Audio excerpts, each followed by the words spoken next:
Hello, Internet. Welcome to Wednesday Serial. I'm here to just talk about one comic today, Amazing Fantasy 1000. Um, for those of you who know me, know I spent a long time doing the Untold Talks of Spider Man, talking about kind of the lesser known Spider comics and whatnot.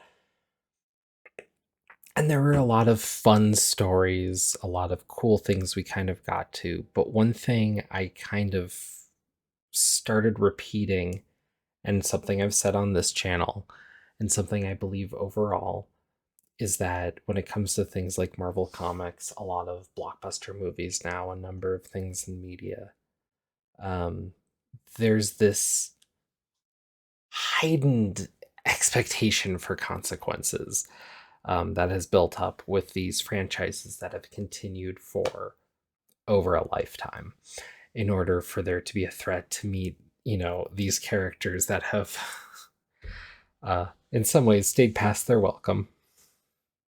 It just has to get comically large to the point where it's past the imagination. And in no small way has this uh, not missed, I guess, Spider Man. The consequences have become so large. His relationship is bogged down by supernatural circumstances. His foes have to do things on like space stations with sometimes global consequences.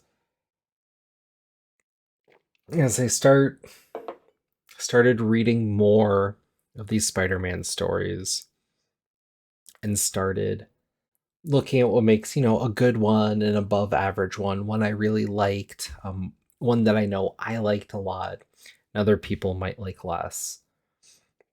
What I kept finding was, especially for a character like Spider-Man, people point to him as being a street level character, which, in the sense of superheroes, makes a sense, right?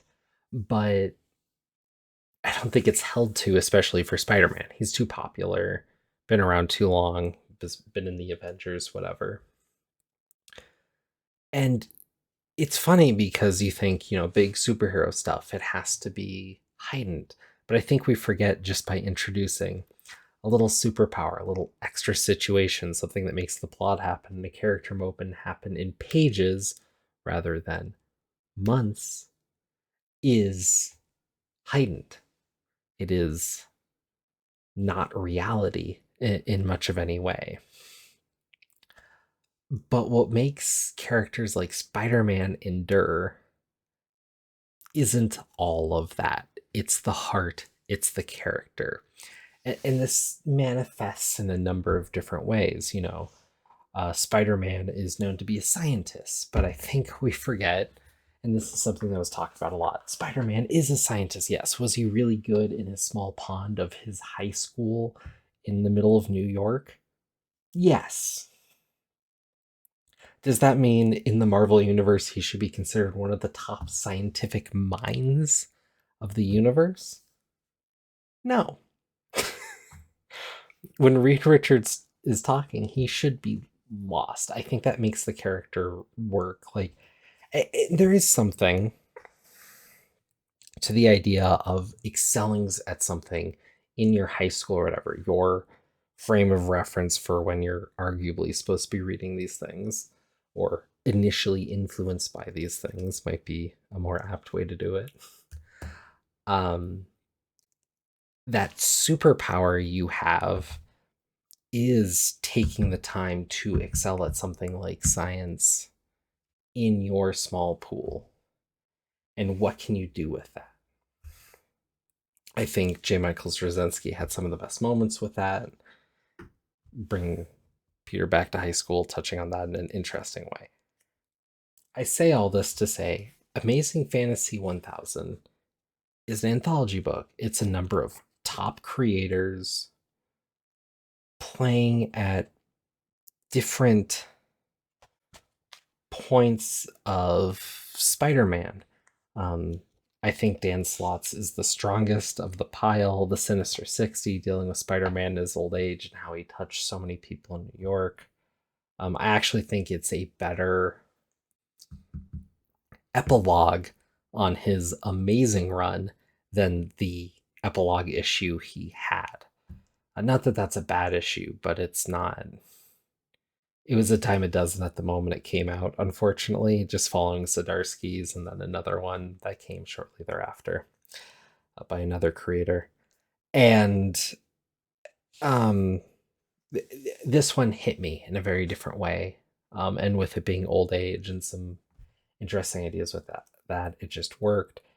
There's this really interesting story playing on another part of Amazing Fantasy 15 with the Mummy story in there, and following up on that and having Spider-Man interject there, which was just, it was a clever, fun idea. And frankly, I'm surprised no one had ever touched it before.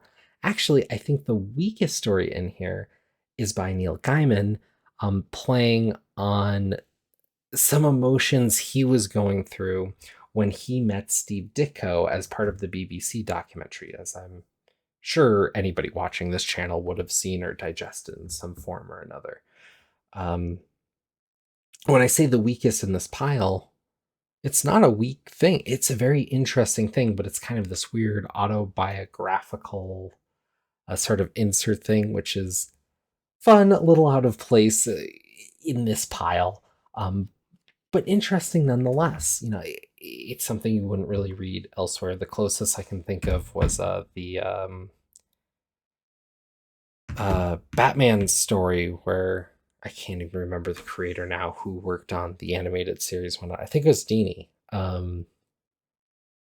Had this bit of a psychological issue that was tied to around the time when he was working on the animated series and playing with some of that.